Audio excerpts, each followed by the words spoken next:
Olá, então voltando com o nosso assunto sobre dores na cervical, então eu relacionei aqui algumas informações que são importantes para vocês na parte biomecânica e metabólica e de recursos que você pode fazer uso em casa para melhorar e até curar a sua dor cervical.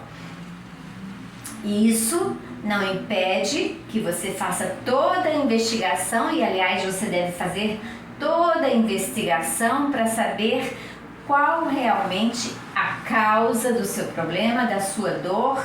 Deve fazer os exames de imagem, deve fazer todos os exames palpatórios também, que isso é muito importante. E após isso, após o diagnóstico fechado, aí sim você vai fazer o seu tratamento, primeiro, lógico, com acompanhamento, mas também você deve fazer esse tratamento em casa todos os dias. Deve fazer parte da sua rotina do dia a dia.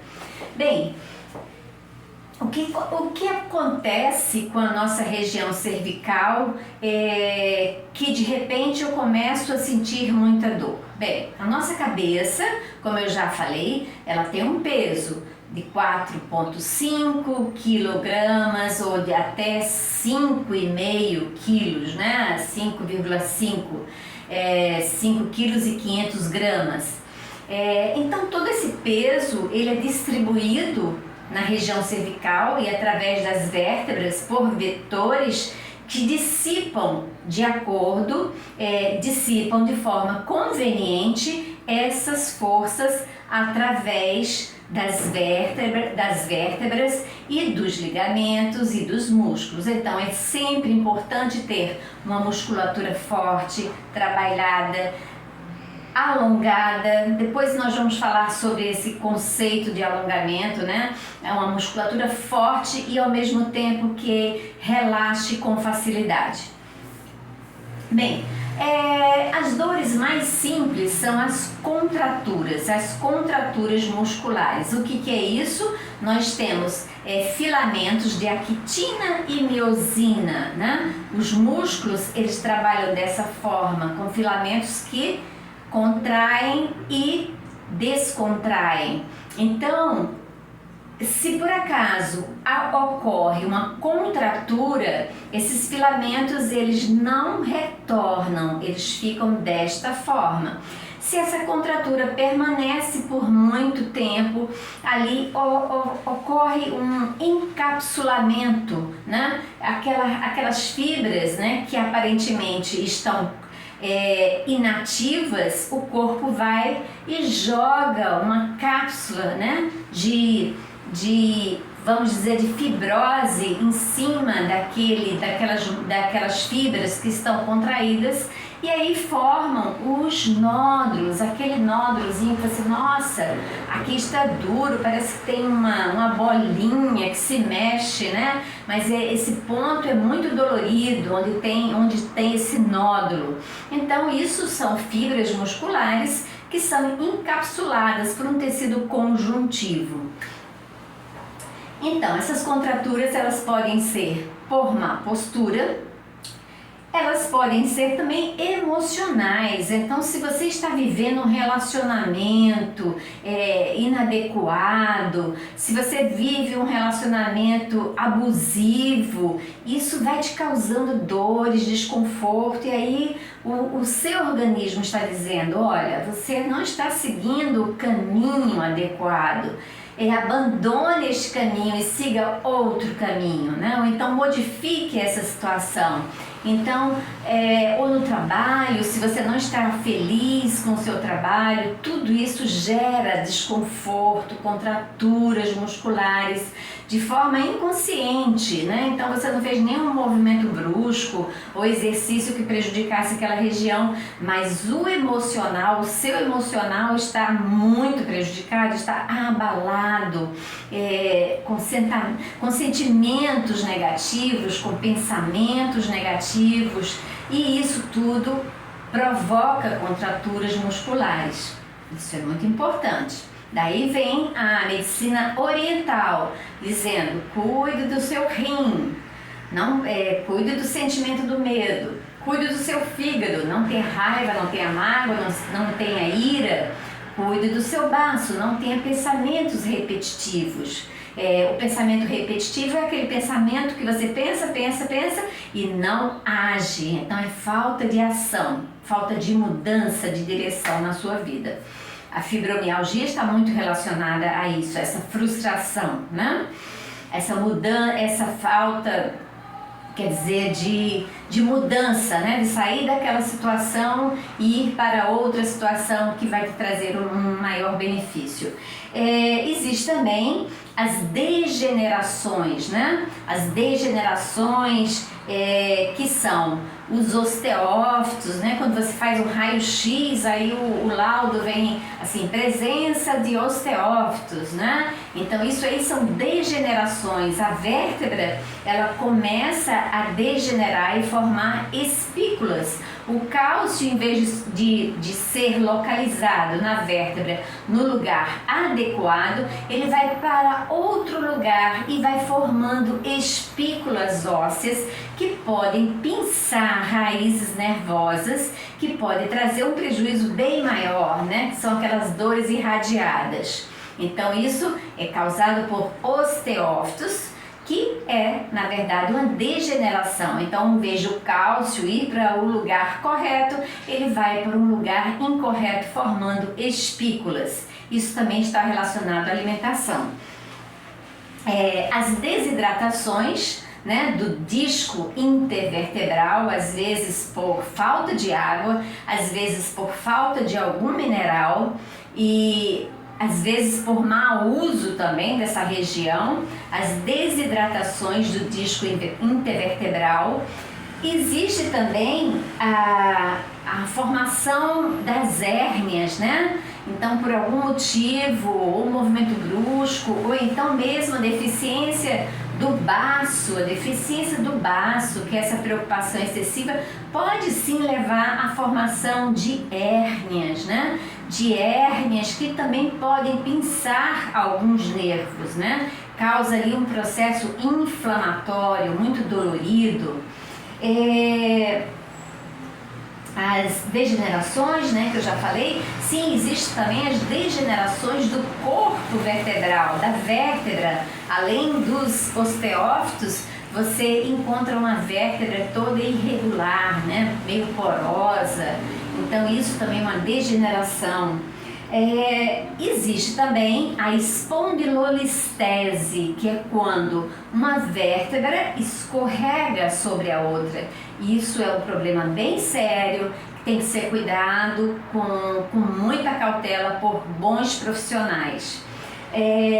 Existem as doenças autoimunes, como a espondilite anquilosante, como a artrite reumatoide. Mas, gente, é importante pensar, nós que temos essa visão da medicina oriental e da medicina ocidental, é importante que toda doença autoimune, ela não significa que ela seja incurável. Não, você pode tratar uma doença autoimune e você pode, vamos dizer, ficar quase saudável. Você pode, é o que a gente chama de metilar, né? Então você pode tratar essa doença autoimune ao ponto de não ter nenhum prejuízo para a sua saúde. As doenças autoimunes, elas são tratadas hoje de uma forma muito agressiva, com o uso de medicamentos muito fortes que trazem enormes efeitos colaterais. Mas existe outra forma de tratar essas doenças autoimunes, né? Com as vitaminas, a vitamina D3, com o protocolo Coimbra, com o ozônio. Tratar também dessas emoções que podem ter acarretado, né? Desencadeado essa doença autoimune. A situação metabólica também, né? Que eu falei que está relacionada aos alimentos. O baixo pH do seu organismo, a hipóxia, que é a falta de oxigenação. Então, saber também respirar adequadamente, fazer exercícios respiratórios, isso é muito bom. Nosso organismo são sais minerais, água, vitamina, aminoácidos e oxigênio, né? Usar suplementos como a vitamina K2, a vitamina D3, o cálcio, o magnésio, o zinco. Ah, mas eu não tenho dinheiro, Simone, para comprar tudo isso. Gente, o sol em contato com a nossa pele, você não precisa ficar pelado. Você precisa ficar com 50% do seu corpo descoberto durante 10 a 20 minutos no sol, que seja um sol do meio-dia, hein, gente? É importante, meio-dia, mas por quê? É pouco, você não vai ficar lá 1 hora, 2 horas. Sol do meio-dia, o melhor sol para você sintetizar a vitamina D3. Então, você vai ficar no sol durante 10, 15, 20 minutos até que ocorra o quê? Uma hiperemia. A sua pele fique vermelha. E aí, você não deve tomar banho imediatamente. Não. Você toma banho de sol, percebe que sua pele está com hiperemia, então você já está sintetizando ali a vitamina D3, que na verdade é um hormônio, e espere aí uma meia hora para tomar o seu banho, né? Os recursos que você pode ter em casa e que você pode te ajudar, né? Uma massagem feita por um companheiro, uma companheira, uma massagem simples, relaxante, uso de estimuladores elétricos, como a canetinha, né? Desculpa, eu não estou aqui com ela para mostrar, com a caneta de estimulação para pontos de acupuntura, ótimo recurso para trabalhar contraturas. Em casa também você pode fazer o aterramento, né? Se você mora numa casa, o que é o aterramento? É você colocar os pés no chão. Quando você coloca os pés no chão, ocorre uma troca de elétrons e isso é muito bom para o organismo. Se você não mora em casa, não mora em apartamento, você vai ter que descer, ir numa praia ou numa praça e coloca seus pés no chão, no gramado, para que ocorra essa troca de elétrons. Então, além disso, trabalhar os exercícios posturais para fortalecer a musculatura que está fraca e relaxar a musculatura que está com a hipertonia, né?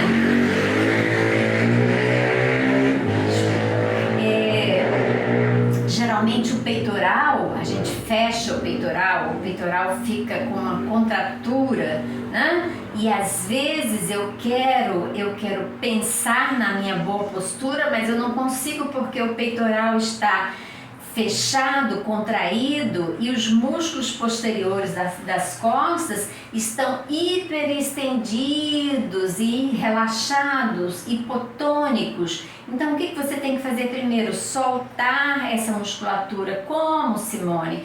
Massagens, né? Relaxamentos, alongamentos. Depois que você solta essa musculatura do peitoral, aí sim você vai trabalhar os músculos posteriores das costas. Isso também é muito importante, que você pode fazer em casa. Então, gente, basicamente isso. Sempre falta alguma coisinha, mas eu falei bastante e eu espero ter ajudado. Então, nada no seu organismo é fixo. Nada no seu organismo pode se dizer assim, não tem cura, não tem jeito. Sempre tem jeito. Sempre tem cura.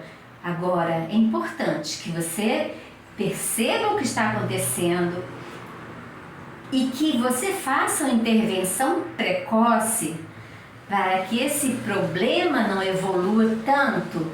Mas mesmo assim, se ele evoluiu, não desista, gente, não desista, porque aqui dentro mora um Deus E para ele tudo é possível, mas para que algo aconteça na sua vida, você também tem que dar o primeiro passo. Ok? Ele te dá fé, ele te dá esperança, ele te dá ânimo, mas você tem que dar o primeiro passo e fazer alguma coisa por você.